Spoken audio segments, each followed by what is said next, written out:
Ok, pessoal, boa tarde, tudo bem com vocês?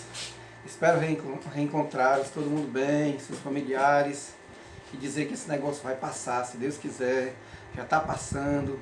Mais um pouquinho de coragem, mais um pouquinho de garra, mais um pouquinho de força que nós vamos vencer esse momento tão difícil que nós estamos vivendo. Lembrando que o homem já passou a vencer outras batalhas passadas.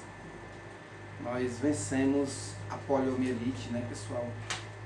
Sim, um terço de todos nós poderíamos ser deficiente se o pessoal não pesquisa, se o pessoal não chega junto e encontra uma vacina, como também outras epidemias que já passaram e tudo. Recentemente nós já descobrimos a vacina do Ebola, nós encaramos também um processo muito terrível que estava aquecendo a Terra, que era o buraco da camada de ozônio. A gente também já está recuperando, porque nós colocamos catalisadores nos nossos carros, a gente colocou catalisador nos nossos motores, nas nossas chaminés e tudo. Então são batalhas que a humanidade tem que, aliás, não tem que encarar, tem que encarar porque é assim de maneira obrigatória. Aparece e nós, enquanto seres humanos, enquanto espécie racional, a gente vai e vence e bola para frente, porque vai dar certo, tá ok?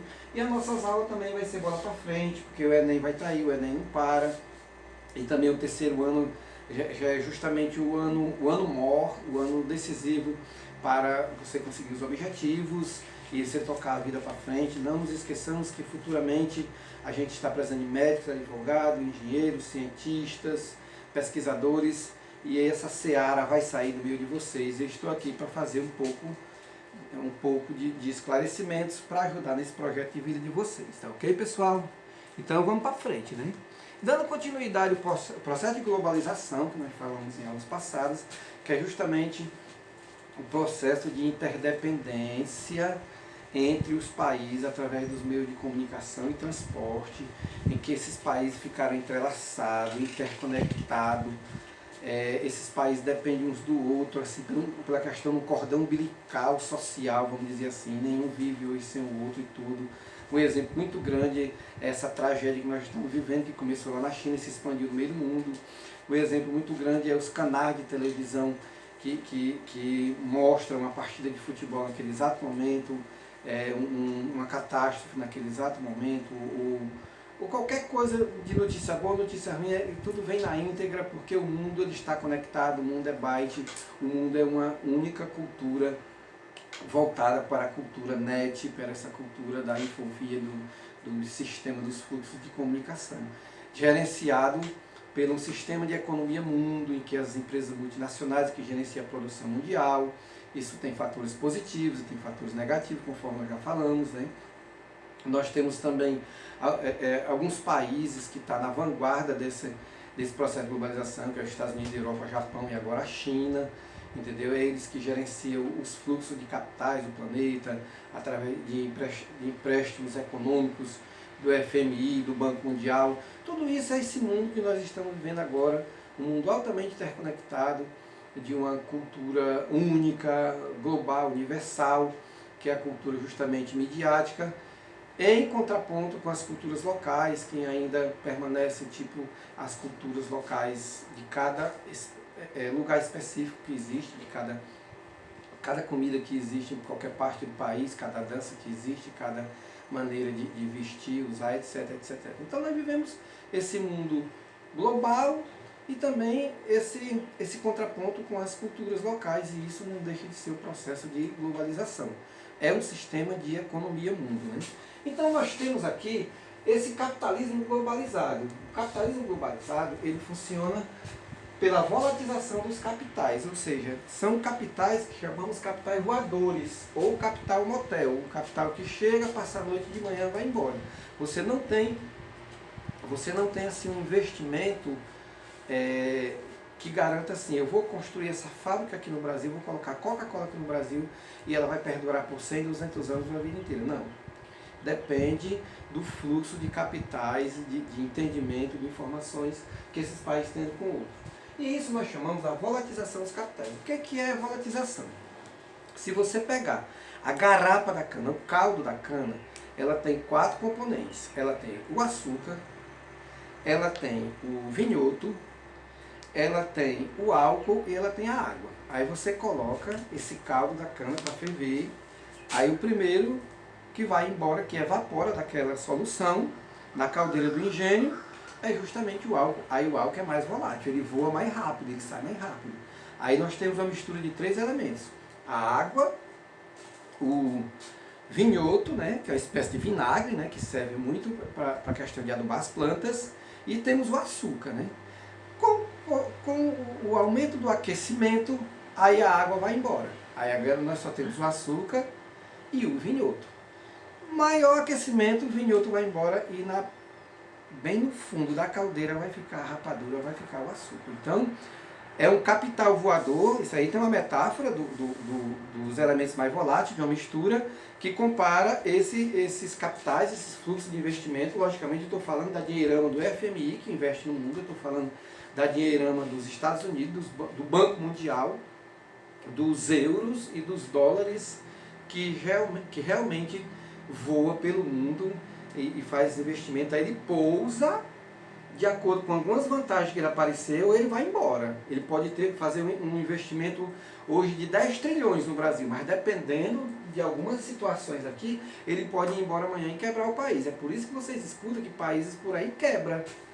Quebra que fica zero a economia, sim. Foi o que aconteceu nos Estados Unidos em 1998. Os Estados Unidos pediu ajuda financeira a outros países. Como foi que aconteceu isso, professor? Uma economia tão forte. Primeiro, ele gastou muito em guerras.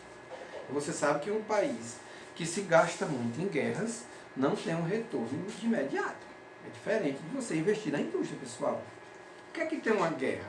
Nós já sabemos o que é, né? O caos, né? E, subsequente, ele teve, assim, vários ciclones, como o Katrina, o Catarina. Aí você imaginar, cidades altamente destruídas para ser reconstruída. Então, os Estados Unidos teve um baque. Nesse mesmo interregno de tempo, ele emprestou muito dinheiro para as pessoas reconstruírem as casas. Só que o pessoal começaram a refletir. Se ele tem dinheiro para a guerra, se ele tem dinheiro, a economia está forte, eu não vou pagar esses empréstimos que me deram.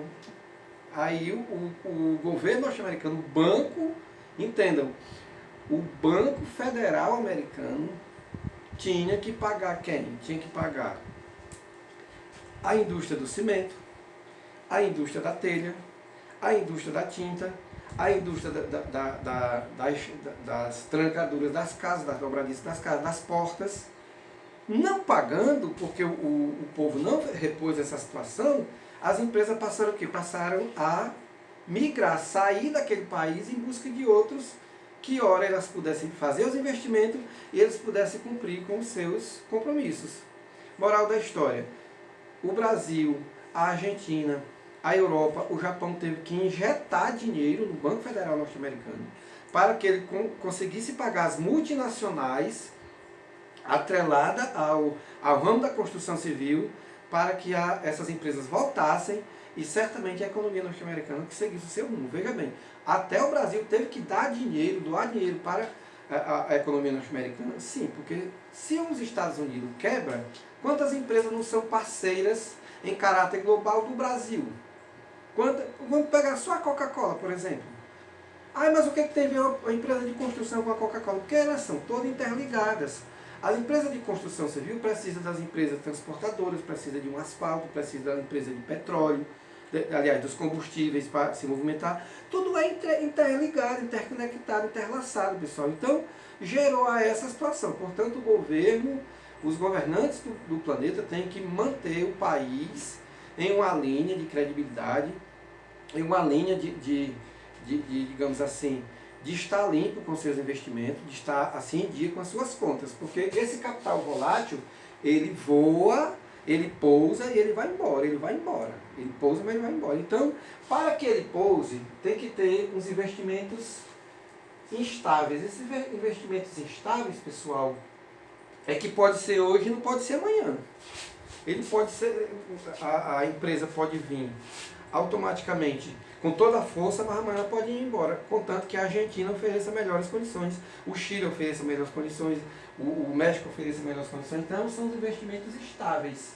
Instáveis. Não é uma coisa que assim você fez a sua empresa e vai ficar para os seus filhos, netos e bisnetos. Não se trata disso.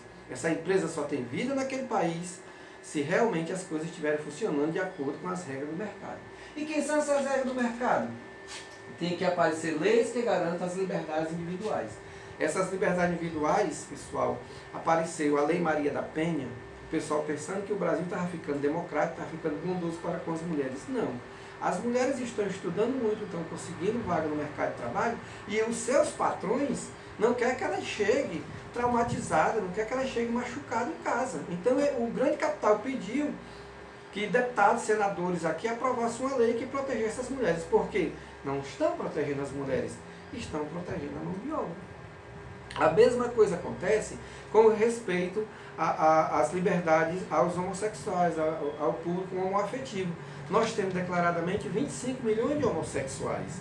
E esse pessoal é muito produtivo nos seus salões de beleza, nas suas chefias, nos seus cargos e tudo. Então, ou você tem essa mão de obra homoafetiva liberada para trabalhar todo dia com alegria, ou você tem todo santo dia aquela bandeira do arco-íris nas grandes capitais reclamando pelos seus direitos. Pronto, vamos pela lógica. Perguntaria para vocês, vocês colocariam uma empresa na Palestina? É complicado. Você colocaria uma empresa na favela da Rocinha, uma multinacional, se você tivesse? É complicado. Por quê? Porque lá as coisas não estão estáveis.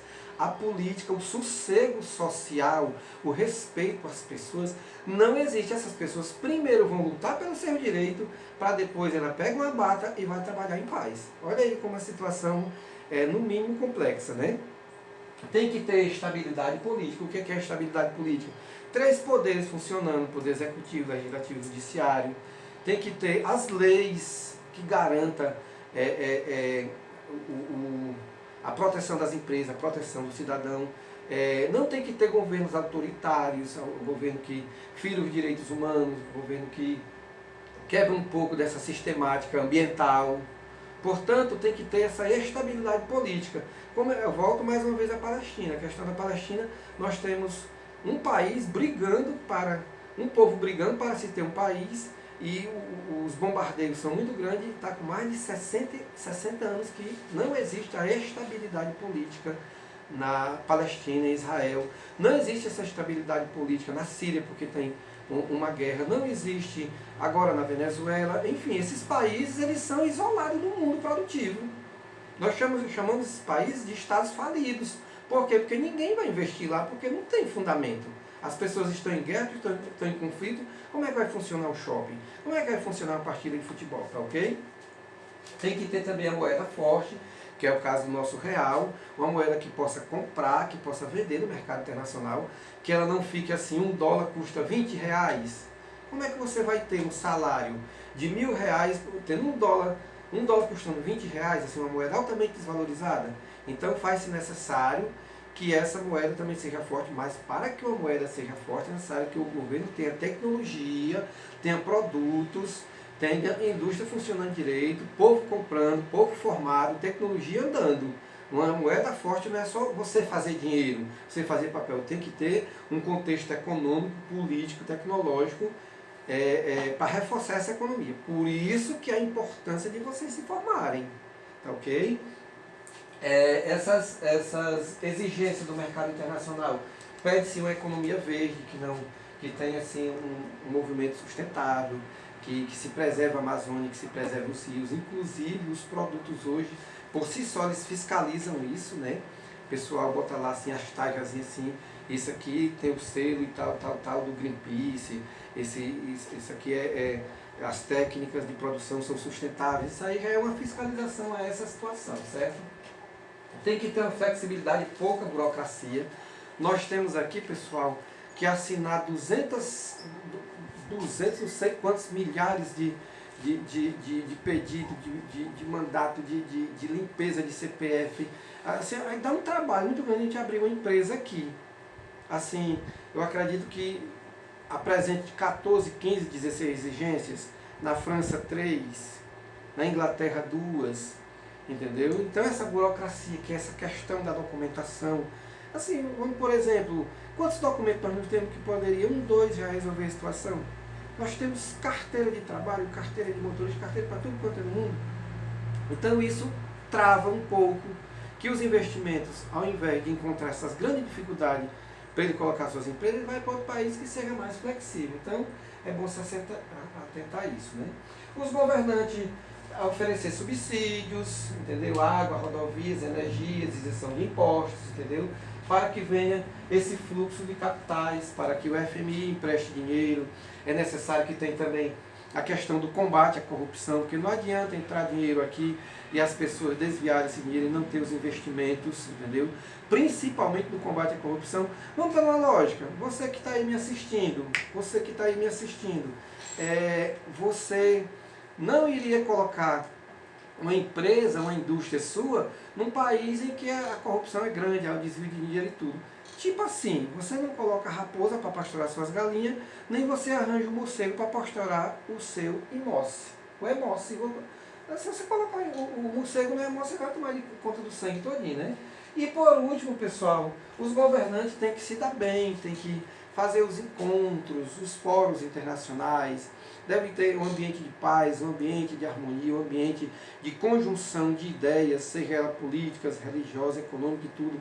Assim, uma das coisas que faz com que o Oriente Médio seja abandonado é justamente essa falta de diálogo por parte de alguns governantes que tem lá a política como uma cultura religiosa secular, como um fundamentalismo, e para essas negociações em que as pessoas passem a dialogar, porque o importante nesse contexto não é a religião, não é a questão de você ter raça, olho claro, pele negra, assim, mas assim, a economia mundo que tem que andar para que a produtividade entre os homens passe a funcionar e o mundo ande, o mundo caminhe. O processo do capitalismo globalizado, ele quer saber de única e exclusivamente do sistema da economia mundo, que nesse contexto algumas divergências podem ficar na paralela e a pessoa sentar e conversar, e independente de raça, cor, religião, as pessoas passam a negociar, até porque isso vai culminar em quê?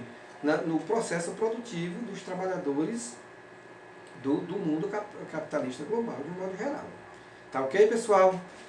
Tá aqui a fonte de pesquisa, você vai lá no capítulo 2, está lá aqui o livro, as páginas 50 e 51, também reforça um pouquinho na internet.